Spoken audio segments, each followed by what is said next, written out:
The envelope was sitting on my doorstep when I got home from work. Heavy paper, embossed logo, the kind of stationery that means money. I opened it. Invoice. Balance due. $27,000. For a venue I had never heard of. My hands went cold. I called my mother. "Oh, good, you got it," she said. "We need you to handle payment by Friday." I stared at the number. "Mom, I didn't book this." "Don't be dramatic. It's already done. Just pay it." I never signed anything. Her voice turned sharp. "You're being selfish. This is for your sister. After everything we've done for you, this is how you act?" I hung up. How do you prove you never signed something when your own family insists you did? I had proof. But first I had to understand how deep this went. Because the worst part? They had been planning this for months. Before we go further, drop a comment. Where are you watching from and what time is it right now? Hit that like button. You are going to want to see how this ends. Let me back up. I have always been the responsible one in my family. Good credit. Steady job. Paid my own way through college, working 2 jobs. My parents are not like that. Growing up, there were evictions. Repossessed cars. Shut-off notices taped to the door. I learned early that money disappears if you do not watch it. When I was 19, I got a credit monitoring alert. Someone had tried to open a department store card in my name. It was my mother. She said it was a misunderstanding. That she thought adding me would help my credit. It did not. I paid to freeze everything. I moved out 6 months later. That was the first boundary I ever set. I rebuilt, worked my way up to project manager at a consulting firm, saved every email, every receipt, every text message, because I knew they would try again. My sister Maya is 5 years younger than me. She is the golden child, always has been. She got bailed out of overdrafts, bad leases, bad boyfriends. I got a lecture about responsibility. For the last 5 years, I kept my distance. Civil, but distant. I sent birthday cards. I showed up at holidays if I had to. I did not give them access to anything. So when my mother called 3 months ago, excited about Maya's engagement party, I wanted to believe things had changed. I should have known better. The call came on a Tuesday afternoon. Mom's voice was bright, excited. "We found the perfect venue for Maya's engagement party. You are going to love it." I was only half listening. "That's great, Mom." "We had to move fast. The good dates go quick." They needed someone with good credit to co-sign the lease. So we put your name down. I stopped walking. "You what?" "It's fine. It is just for the application. You have the best credit in the family." My stomach dropped. "Did you sign something?" "Just the application. It is basically done. The event is in 6 weeks. Mom, you cannot put my name on a lease without asking me. Do not be paranoid. This is for your sister." "How much is it?" She paused. $27,000. But we will all chip in. You would just cover your share. Maybe half. Half. $13,000. For a party I was not even invited to help plan. "I need to see the contract," I said. "Why, do not you trust us?" "Send me the paperwork." Silence. Then, "Fine. But you are making this so much harder than it needs to be." "Just send it, Mom." "After everything we have done for you, you cannot do this one thing for your sister?"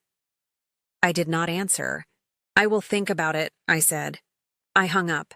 The event was 6 weeks away. I had no idea I was already out of time. 3 days later, my phone rang. Unknown number. I answered. "This is Rachel from Belvedere Events. I am calling about your overdue account." My heart stopped. "I do not have an account with you. You are the primary leaseholder for the Maya Chen engagement event. Your deposit and first payment are past due. I never signed a lease." "Ma'am, we have your signed contract on file, along with a copy of your ID." I felt sick. "Can you send me a copy?" "I can email it today, but if payment is not received by end of week, we will have to report this to collections." I hung up and opened my email. Credit monitoring alert. Hard inquiry. New account opened. Trade line reported. I never authorized any of it. My phone buzzed. Family group chat. Aunt Linda. I heard you are refusing to help with Maya's party. That is really selfish. Uncle Joe. Your mom is heartbroken. Cousin Emma. Maya has done so much for this family. Why are you being difficult? Message after message. All of them against me. I asked the venue to send the contract. I knew what my signature looked like, and I knew I had never seen this paperwork before. For 12 hours, I thought I had lost. Then the PDF arrived. I opened the email at 11 p.m. Subject line: Lease agreement, copy as requested. I downloaded the PDF. First page, standard venue contract. Second page, terms and payment schedule. Third page, signature line. My name was printed there, but the signature was wrong. Completely wrong. My real signature slants left. This one slanted right. The loop on my capital J is sharp. This one was rounded. It was not even close. I scrolled to the metadata panel. Document signed digitally on March 4th.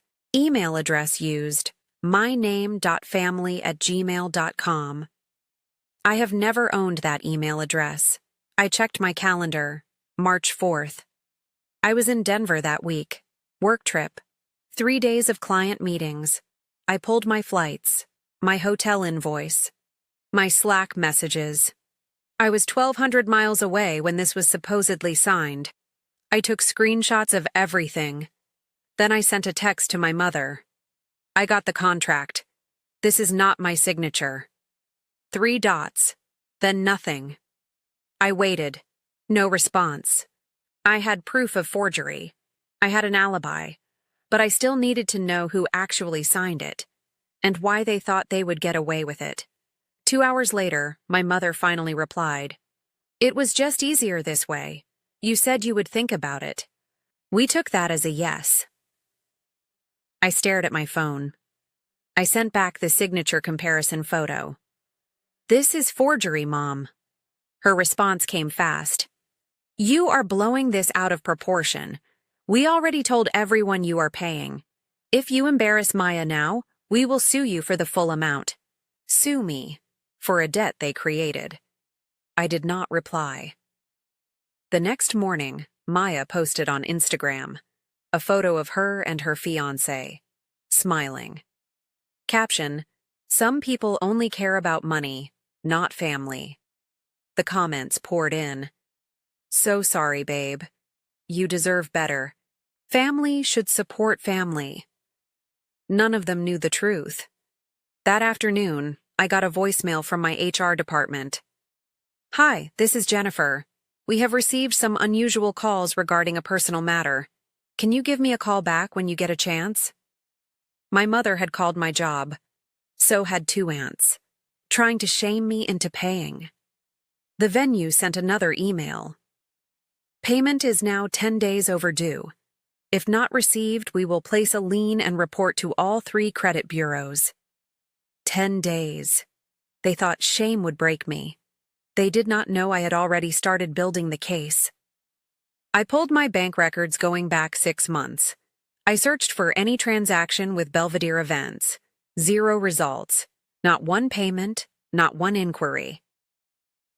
I filed a request with the venue for all correspondence related to the lease.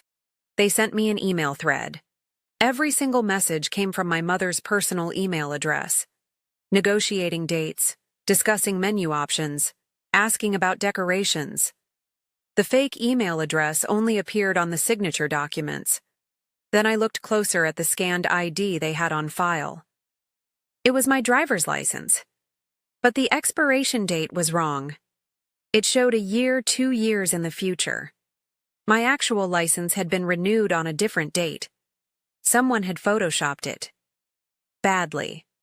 I saved everything. Then I filed an identity theft report with the Federal Trade Commission.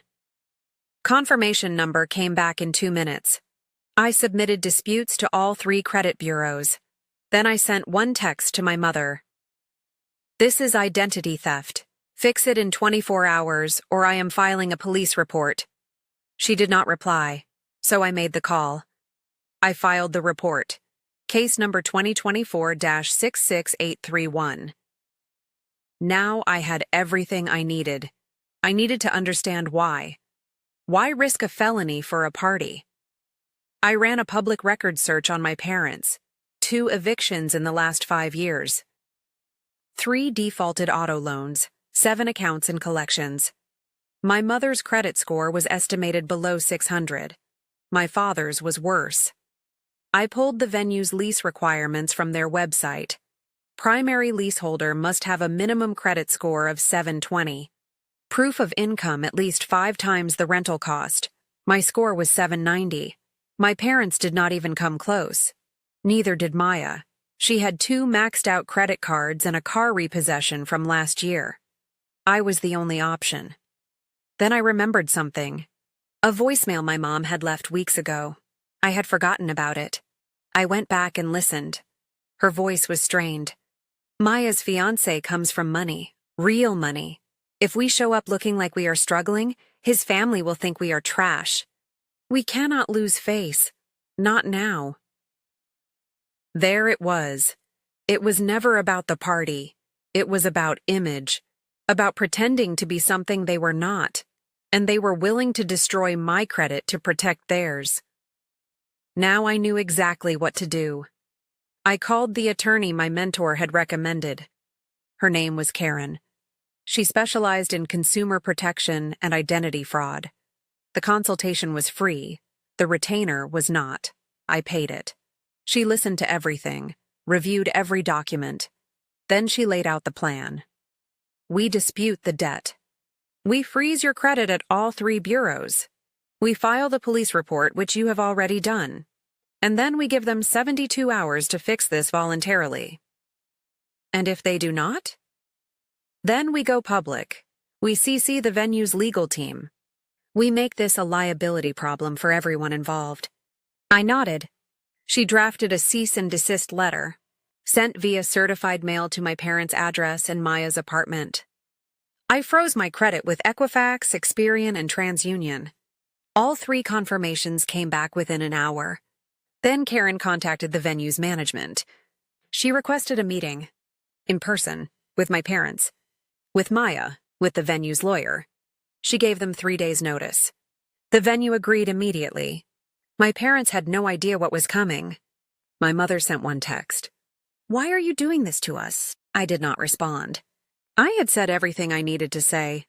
The meeting was set for Friday at 2 p.m. I showed up 15 minutes early. The venue's event manager led us into a conference room. Glass table, 6 chairs, windows overlooking the garden where my sister's party was supposed to happen. My attorney sat to my right. The venue's lawyer sat across from us. The manager sat at the head of the table. My parents walked in 3 minutes late. My mother's face was tight. My father would not look at me. Maya came in last, eyes red. "Nobody said hello," the manager started. "Thank you all for coming. We are here to discuss the outstanding lease and some concerns that have been raised." Karen did not wait. She slid a printed packet across the table. My client's identity was stolen. "Here is the proof." The venue's lawyer opened the packet. Page 1, signature comparison. Forensic mismatch. Page 2, email metadata. Fake account created March 1st. Page 3, ID scan with impossible expiration date. Page 4, bank records showing 0 transactions. Page 5, work travel alibi with time-stamped Slack logs and hotel invoice.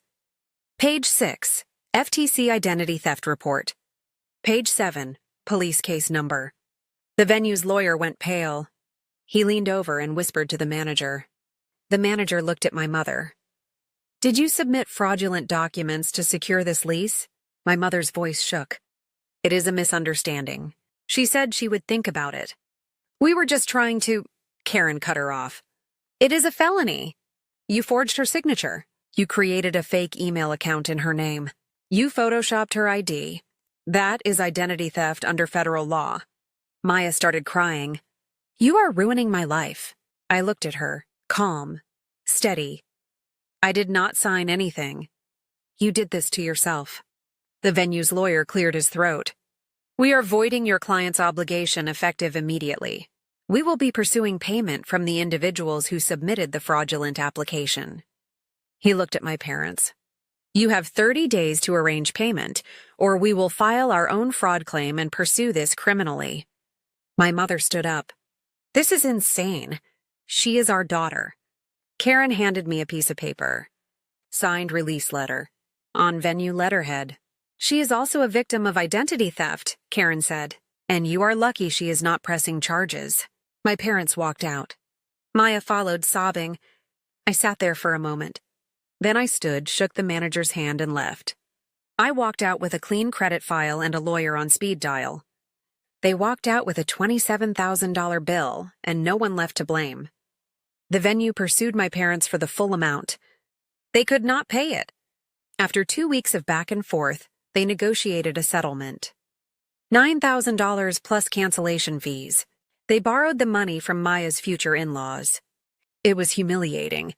Exactly what they had been trying to avoid. Maya's engagement party happened anyway. At a park pavilion. Folding tables. Grocery store sheet cake. 40 people instead of 200. I saw the photos on social media. Comments were turned off. I felt a flicker of guilt. Then I remembered the forged signature. The guilt disappeared. My parents sent an apology email 2 weeks later. We were under so much stress. We thought you would understand. You always helped before. No acknowledgement of the crime. No real accountability. I archived the email. I did not reply. I blocked their numbers. Set up email filters. Locked down my social media privacy. One cousin tried to play mediator. They just want to talk. I politely declined. I started therapy a month later. My therapist asked if I felt guilty for what happened to them. I said no. That was the first time I actually believed it. 6 months later, nothing had changed. No contact. No attempts to reach out beyond one birthday card sent to my old address. I returned it. Sender unknown. My credit is still frozen. I get alerts every week. So far, 0 new fraud attempts. I built a new support system.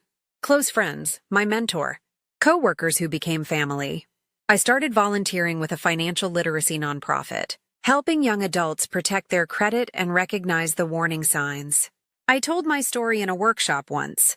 3 people came up to me after.